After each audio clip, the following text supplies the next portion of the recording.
Yo, it's Marco Mondays, episode 8. You feel me? I know I'm a day late. It's cool though, you know what I'm saying? Just some technical difficulties that happen, happen to the best of us. I'm rocking my shirt that I created in 2017 for my 23rd birthday. If you own this shirt, you're a real one. This shirt was one of my first real art shirts that I drew a picture for, and it was something that very special that I hold dear to my heart for many reasons. You know who you are. Yeah, man. And comment below if you want some more shirts like this too. Like I'm working on youth service stuff for my other brand, my clothing brand. But I'll definitely do some more art shirts for you guys. When I feel inspired, I guess. You feel me? But yeah, so let's get into it. So today we're going to be finishing out this Black History Month with a bang. I just decided to do a Black cultural legendary artist, somebody that's very special, somebody that I kind of relate to in different ways. Yeah, so you're just gonna need this silver Sharpie here. It's like a metallic paint pen. Gotta shake it up, press it. You know how that goes. Gotta have your kneaded eraser as usual, as always. I tell y'all that every single video. Please keep this on deck. Please and thank you. Keep a sharpener. It doesn't have to be metal or fancy or expensive. Gotta keep a 2B pencil. Yes, mine is almost gone. I will replace it by the next video. If I don't, you're gonna subscribe. I'm kidding. No, I'm good. What else we need? Obviously gonna need the skin tone pack because it is a human being. You're gonna need some black, some grays, some burgundy, some light blue, and I'm gonna be using these really special graphic Pigma microns. These are very special. These are actually not microns of mine. They're Pigma markers, graphic 2. I lost my graphic 1 pen. My marker, I don't know where it went. I literally just bought it. You can see it's not even a scratch on this marker here. They come in a pack of 3 or 4. I didn't even get to use it past the last Marco Monday video, to be honest with y'all. But yeah, man, so definitely sit back, relax, and enjoy the show, alright? Yo, welcome back to Marco Mondays. I know I did not post yesterday. It happened to be, some technical difficulties. You know how that goes, So it's Marco Monday, / Tuesday, but it's cool. Just work with me, all right?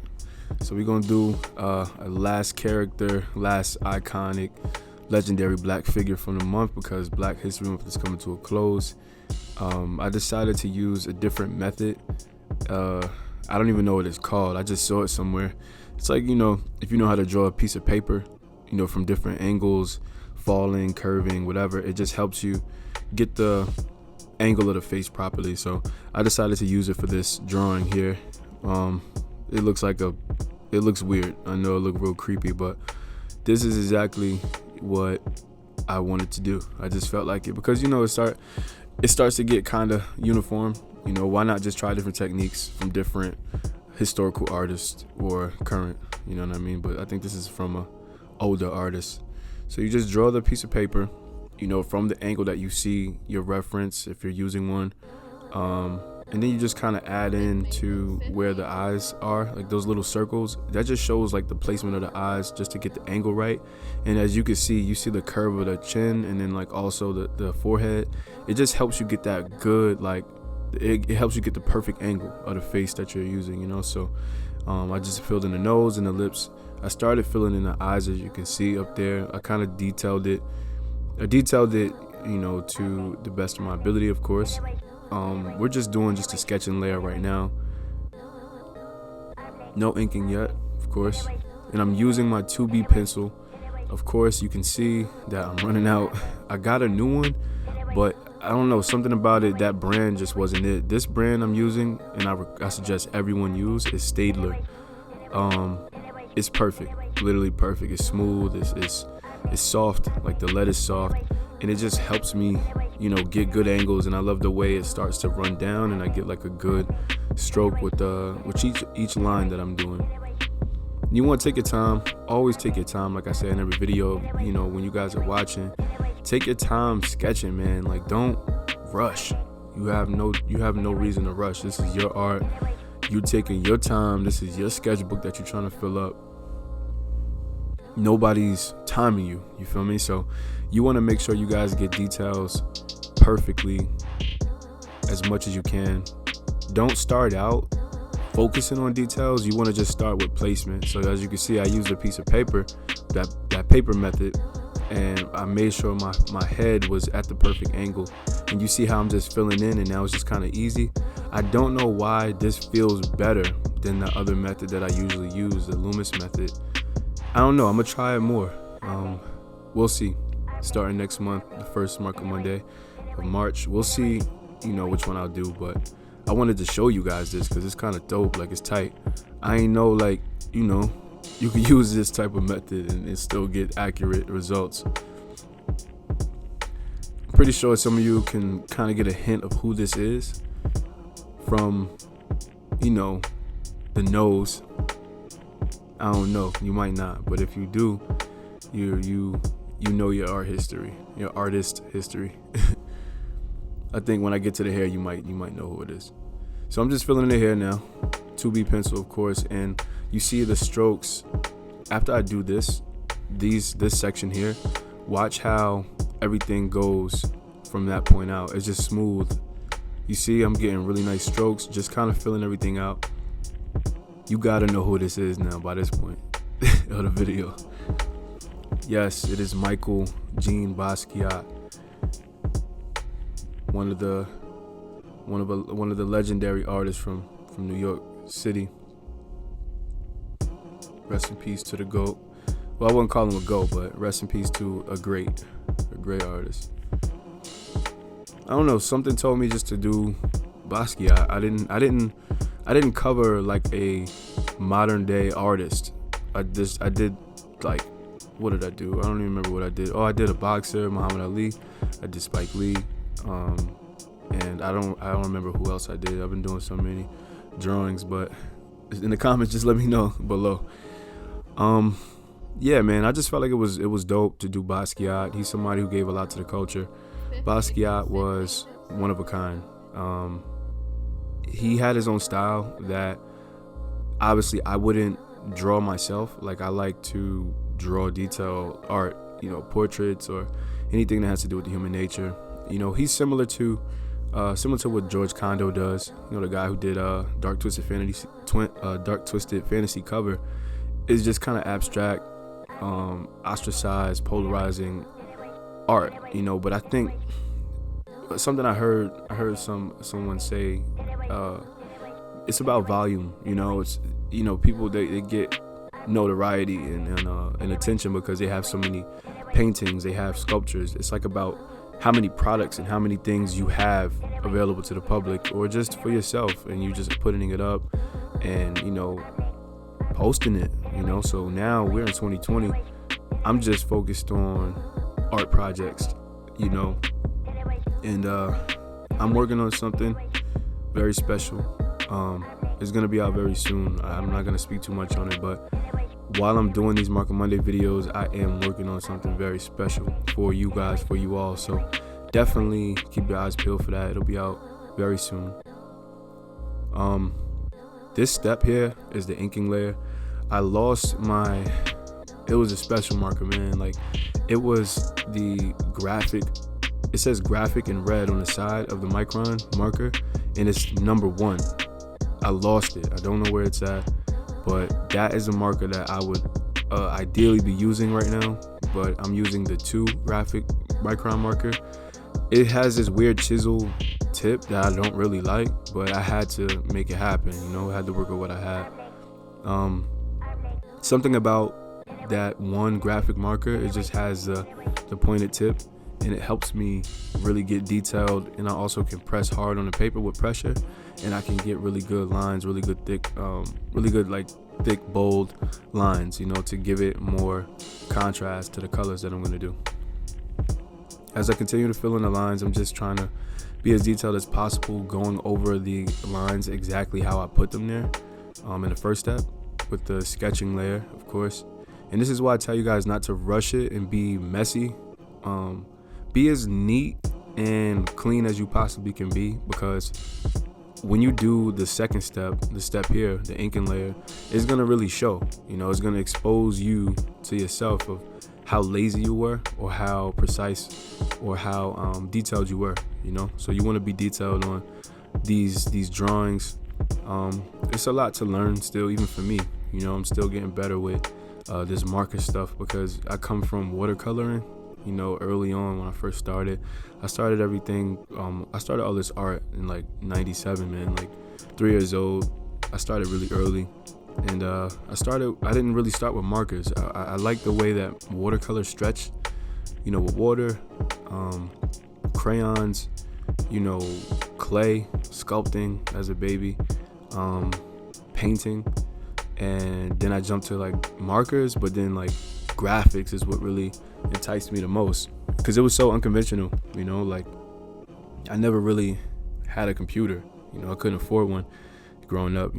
Obviously humble beginnings, but it was something about graphic art that really enticed me, and I took it to a whole nother level, I feel. Because you see now it's kind of like second nature, to where if I want to draw something graphically, it's easy. No matter what, it's all about the time that I take on it. Making it pop, the things that you can do with art, digital art, like printing, making clothes, especially animation. I currently started animation, as far as the iPad, obviously, but Procreate recently just put in that animation feature, so I'm learning that right now, and I've figured it out. I just have to put together something, so I'm wild excited to throw out some dope animations for you guys to enjoy and to be inspired by. Definitely want to work on like my own little cartoon. I got a lot of ideas, a lot of comic strip ideas, and even cartoon ideas, or animating like a little tutorial, like where it's like a little version of me like talking to y'all, and I'm animated and showing you different things. Like I don't know, I think it'd be tight. It's like I said, it's all about dedicating myself to a month, or 2 months, or even a year to a 3-minute, 4-minute video. You know what I mean? It takes that much time, man. And as I fill in this hair,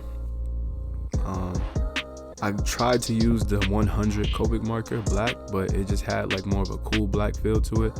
And Basquiat was real messy, scratchy, bold lines, so I just stuck with the 2 graphic marker. It is chiseled, like I said, and then I went over the edges to kind of give it that curl, because he was Haitian, and yeah, it is rough hair, but it is curly as well too, so tried to give some curls at the end of the dread to give it a little bit more character, and a little bit more life, make it a little bit more messy.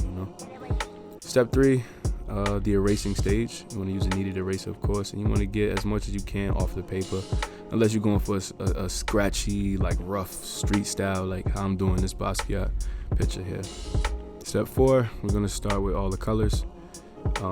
E00 always first one you want to put down. That just takes care of the shine layer. If you have the person sweating, or if you just want to show where the lighting is, it's perfect to just go around that. You never want to go dark to light. It's impossible with markers, obviously. You can do it with paint, but you can't do what you do with paint with markers, so you have to go in order. So this is E11, going over the shadows.